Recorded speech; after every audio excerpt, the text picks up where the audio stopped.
Samantala, pagsagot sa mga kahina-hinalang pangalan sa likod ng confidential fund ni VP Sara, obligasyon niyang sagutin.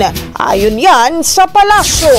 Brigada Maricar Sargan, ibrigada mo! Brigada Live Report! Naniniwala ang Malacanang na obligasyon ni Vice President Sara Duterte na magbigay ng paliwanag kaugnay sa humahabang listahan ng umano'y kahina-hinalang individual na tumanggap ng confidential funds mula sa kanyang opisina. Ayon kay Palace Press Officer Claire Castro, maraming ulat na ang lumalabas tungkol sa mga peking resibo na di umano'y inisyo ng Office of the Vice President.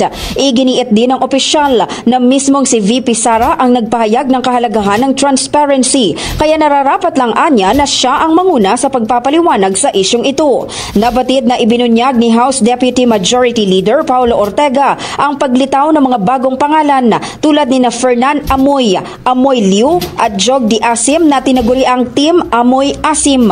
Iba pa ito sa mga pangalan ng chicherya na si Mary Grace Piatos, Pia Piatos Lim, Renan Piatos, Xiaome Ocho, Jay Camote, Miggy Mango at ang Limang Dodong.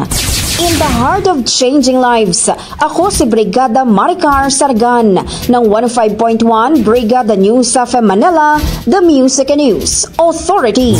Ang bahaging ito ay hatid sa atin ng Standout ES4 Capsule. Simulang tuparin ang pangarap ng iyong anak. And stunting now!